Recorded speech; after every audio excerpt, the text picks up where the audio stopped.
সকালে ঘুম থেকে উঠে যখন এই পছন্দের ফুল গাছটা আর ফুলটাকে দেখতাম, তখন মনটা এমনিতেই শান্তি হয়ে যেত। কিন্তু এখন আর চাইলেও এই ফুলটা দেখতে পারি না। হ্যালো এভরিওয়ান, আসসালামু আলাইকুম। প্রেয়সী লাইফস্টাইল থেকে আমি প্রেয়সী আপনাদেরকে ওয়েলকাম করছি আরও একটি নতুন ব্লগ দেখার জন্য। আশা করছি যে যেখান থেকে দেখছেন সবাই ভালো আছেন, সুস্থ আছেন। আলহামদুলিল্লাহ, আমি অনেক ভালো আছি। সকালে ঘুম থেকে উঠে প্রথমেই নাস্তা বানাতে চলে আসলাম। ছেলে নাস্তা খেয়ে স্কুলে যাবে, তো ওর জন্য একটি চিনির পরোটা বানাচ্ছি। আজকে সকালে ঘুম থেকে উঠেছি পরেই মনটা একদমই ভালো লাগছে না, কাজ করতেও ইচ্ছে করছিল না। কিন্তু ইচ্ছে না করলেও সময় মতো সব কিছু গুছিয়ে করতে হবে। সময় তো আর আমার জন্য বসে থাকবে না, সময় ঠিকই চলে যাবে। যদি আমি কাজটা না করি তাহলে কাজটা ঠিকই পড়ে থাকবে। তো এরপরে ছেলেকে নাস্তা খাইয়ে দিয়ে স্কুলে পাঠিয়ে দিলাম।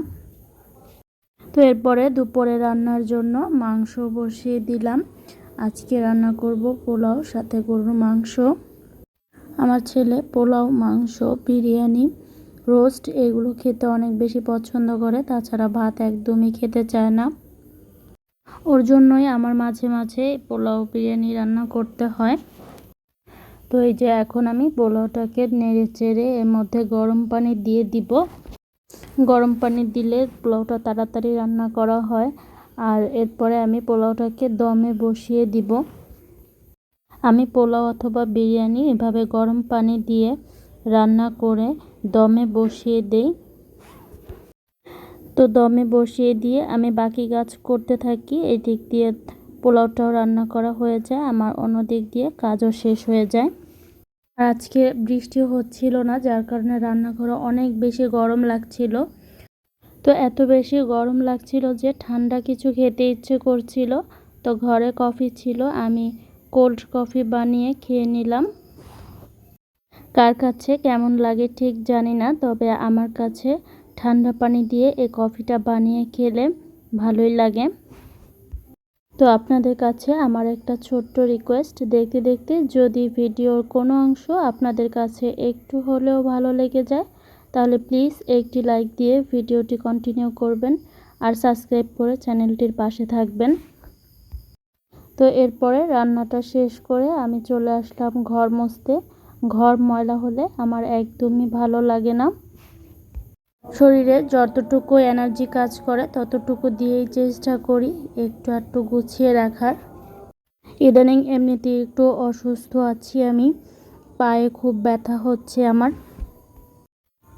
তাছাড়া এই ঘরটা মোছার পরে প্রচণ্ড পরিমাণে কোমর ব্যথা হয়।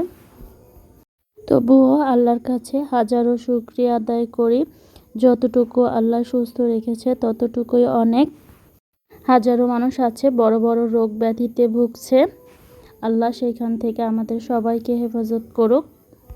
তাছাড়া সুস্থতা আল্লাহর দেয়া অনেক বড় এক নিয়ামত, যেটা অসুস্থ হলে বোঝা যায়।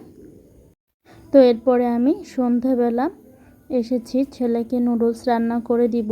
ও পড়তে বসবে, তো ওর অনেক ক্ষুধা লেগেছে, তাই নুডলস সিদ্ধ করে দিলাম, সাথে একটি ডিম সিদ্ধ করে দিলাম।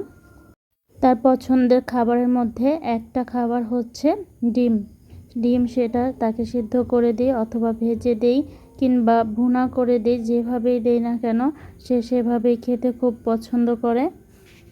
তো আজকের মতো ভিডিওটি এই পর্যন্তই রাখছি, দেখা হবে আবার নেক্সট ব্লগে। সে পর্যন্ত সবাই ভালো থাকবেন, আল্লাহ হাফেজ।